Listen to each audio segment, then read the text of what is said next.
Yeah. Okay, you see what I'm talking about here? You have to take your mind, you have to get your mind on the basic fundamental mechanical principles.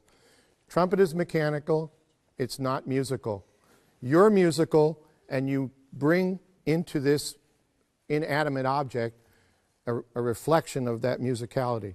That's all you're doing. You're making it match up, and that's what makes me feel good, is when I'm playing what I want to play, not what this wants to play, which is nothing. You know? So I make that sound. You notice I didn't use my tongue? Tonguing is not a necessary operation to make tone. What does tonguing do? Tonguing gives a definite beginning to a note.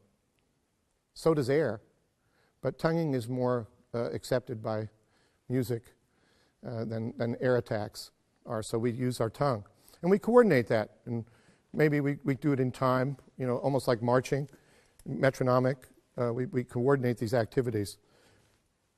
Tempo is the key to everything that you do. Everything is done in tempo. I mean, I remember when I was playing with Lionel Hampton's band, and I was 18, I'd never taken a lesson, and he used to hold notes on the end of tunes till you died. And you just go, oh my God, now we have to play Ham's Boogie. You know, and it was like a million high E flats. And I was already dead. I mean, I was just completely shot. So my chops would feel worse every day. So I decided I was going to take a lesson with Carmine Caruso. You know, and I went to Carmine Caruso, you know, and I met this guy, and he was a real trip, really interesting fellow. And I told him what his problem was, and he just said, well, look, you know, you've got to just do the same thing every time you play. Don't worry about how you feel, you know. Just get right into the mode of operation.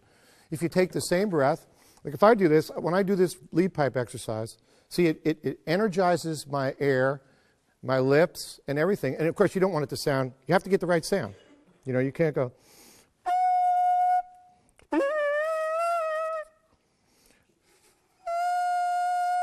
You should try for like F concert. It's almost an F concert. Almost every, even the reverse lead pipe horns are F concert. I've tried almost every horn just so I'd know that I wasn't telling somebody a bad thing, you know. So I do that, and another thing I do also is I don't hold the horn tight. I don't grab the horn really much. So I'm trying to get the air to work. This is the middle range. This F is the middle range of your trumpet. Oh, this guy's really weird. He is really a strange guy. Okay? No. Think about it. If you centered your air and you learned how to play the low notes with the right air of this range, you'd be able to come right back up, right? Here's an exercise I'll show you an exercise. Okay. Professor Wing, can you assist me in this? You don't have to play, unless you want to. No, nothing, no horn. You're going to be my technical assistant. Okay, now I've played the lead pipe a few times, right? This is like if I was going to warm up. And you can try doing this. Don't be afraid to try this. You know, not everybody has to start in the first G in the staff. You don't have to do that. Okay, now I'm going to play a G on top of the staff, and then whenever you like, I want you to tap on my shoulder, and I'm going to touch the next harmonic. Okay? And then the next thing he's going to do is he's going to do the same thing again, and I'm going to start on C and go to G. And then I'm going to start on G and go to G. Then I'm going to start on low C and go to G. And hopefully it'll all work. Okay. You ready? Then I'll give you a chance to get the note now. Don't be too tricky.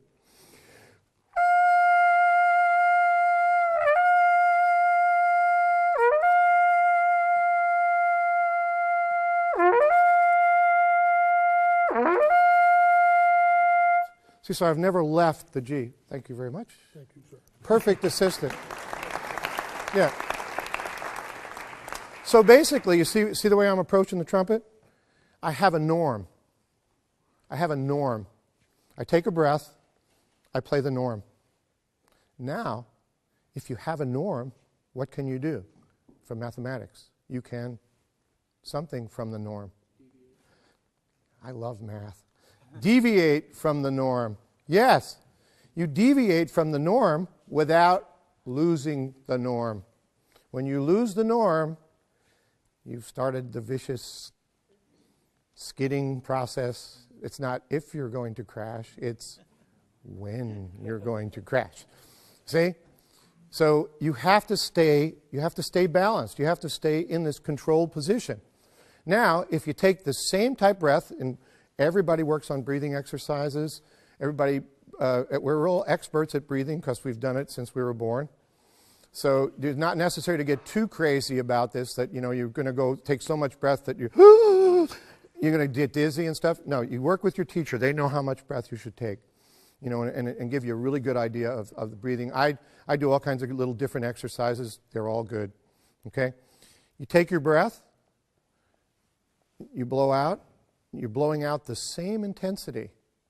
Now I don't want you to believe anything I say. I want you to think about it. I want you to file it away. I can't tell you how many people come up to me and says, 20 years ago you told me this thing. And I'm going, I did. I don't remember. And you know what? That was the best thing I ever heard in my life. And I only started doing that like in the last year. And I just realized what you had said, and it made sense to me. And that's really exciting for me. You know what I mean? But I want you to file these things away. Put them in perspective with your teacher. Do believe your teacher. Subject yourself to what they tell you. Try it. Give it a shot. Do not be afraid. That's why we go to teachers, isn't it? You shouldn't go to teachers to get reinforced that you're good. You should go to teachers for advice and help. Teachers are catalysts. They're not practicing. There should be catalytic in your improvement. They should be changing the speed at which you improve. If you found this on a street, you pick it up, and you go, not much. Oh, wow. See what I mean? It won't come with instructions. You don't need instructions how to play this. Look at it. The thing is like from the Stone Age.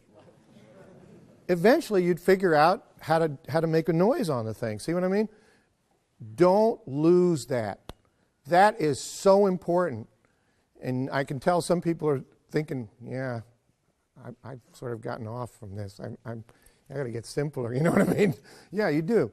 So basically, this norm thing is really important. Now let's talk about that lead pipe thing again, because it's really important. How many people have the horns out? Okay, well, you got the bad horn. You can't play. Anybody have like a B flat? Pick up a couple of B flats and let's play G on top of the staff. Just take your tuning slide out, okay?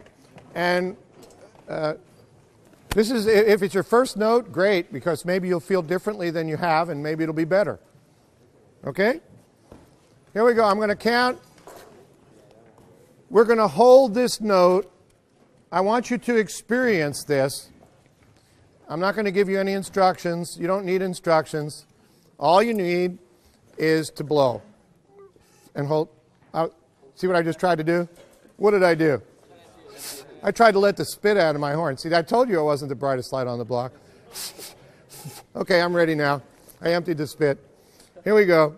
So now, what I want you to do is we're going to play this G. Now, I don't want you to play G in a flat position. I don't want you to play it in a sharp position. I want you to match this pitch. It's very important because I'm going to give you a norm, and I want you to use that norm. I don't want you to have your own norm. I'm going to be a bad teacher and tell you, you must do like I tell you. Okay, which I don't ever say very much, but in this case I will. Now I'm going to play the note, and then I'm going to stop, and I want you all to play for 30 seconds. So you making some decisions already?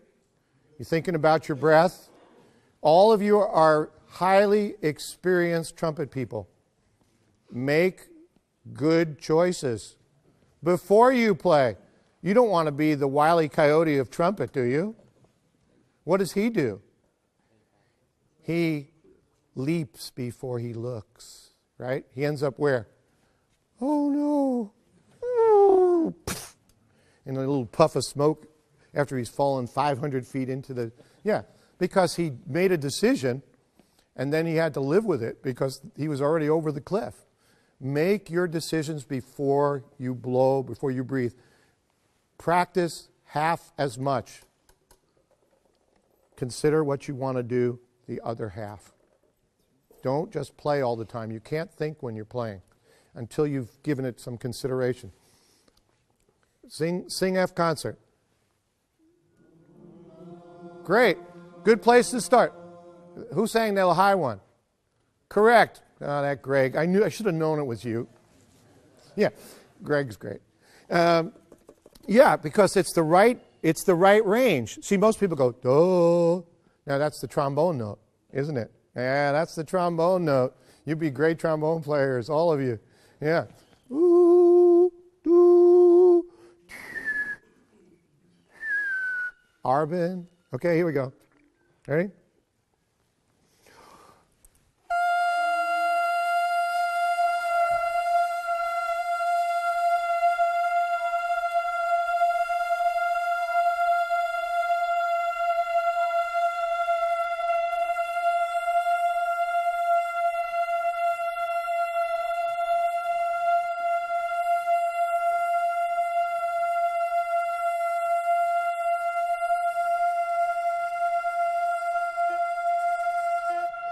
Okay, that was 25 for me. I didn't take a very big breath. So do that. But now, geez, what have we experienced? Actually, we've experienced all you have to know about playing all day. That's all you have to know. Isn't it great? Why do we know it's easy to play? Because Vince can do it. If Vince can do it, anyone can do it. Okay, that's the case. That's true. So how did you feel doing that? Now, some of you, your teachers will tell you why you might not have done that correct, but I believe that almost every one of you did it pretty correctly. What happens, support, let's talk about support because that is really an essential part of being successful with this. Remember what I said? You have to give this the same information all the time, right? So what happens if every time you blow, the support changes? What have you done to your norm? You've destroyed it.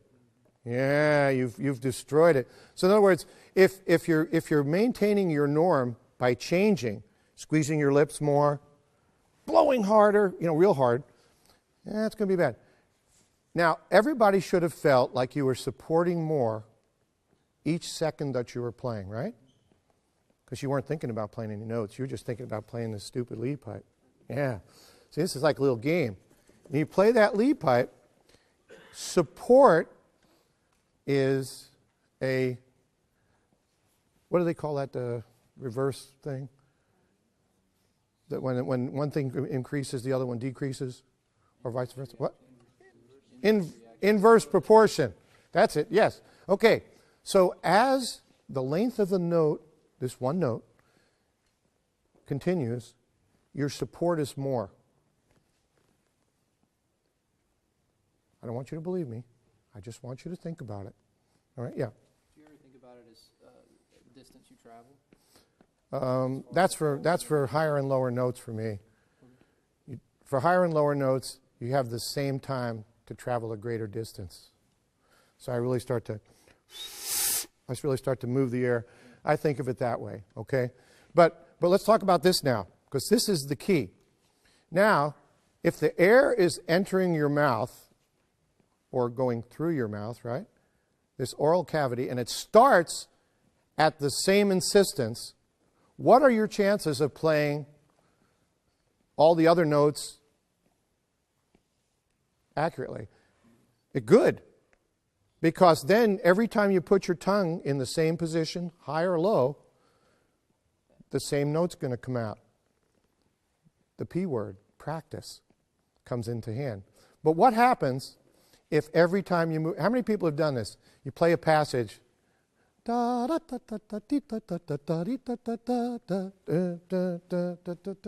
next time, I just did the same thing. I missed a high C. What happened? Well, what could have caused it? The air was different.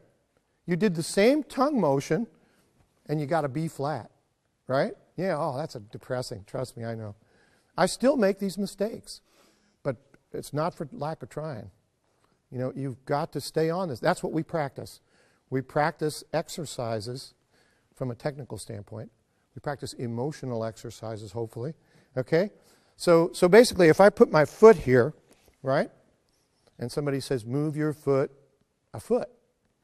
That might be close. Maybe it's too much. Okay? And I move your foot a foot and a half. Move it back 6 inches. Move it a foot. That's all I can do. Okay? Move it back another foot. Okay, that's pretty simple to do, isn't it? That's because this foot stayed in the same place. Okay, now we'll do it. Move a foot, right? Move a foot and a half. Move a foot and a half back. Oh my God. I couldn't play it. I couldn't do it. See what I'm saying? So what goes through your mouth from the fourth part of the tongue, the fourth part of the tongue is the gate part. The tongue is a gate that's sideways. Okay? It has one of those posts in it that keeps the gate in the same place. This part doesn't change. It's not involved in trumpet playing. Okay? When you do the K back there and you start doing this, hey, that's a bad place to be. So that gate, so this way when the air enters this passage, this column place, this stream place, okay, you're controlling the same flow. Everybody understand that? Does it make sense? It's that same flow that you just practiced with the lead pipe, that you've learned to regulate, to support more because you have less air. You always support more. And of course there's combinations and permutations of this. This is the basic. This is the basic. This is not practicing. I'm giving you the building blocks. So basically, when you get that breath right, so if it's, let's just pick a number. It's going 30 pounds per square inch or something. I don't know what it's doing. All right? So you raise your tongue a certain amount, and it's going to go 40. And maybe that's a certain note that you're trying to attain, or 50, or something else. Okay?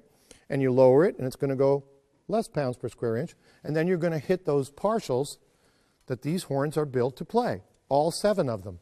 1, 2, 3, 4, 5, 6, 7.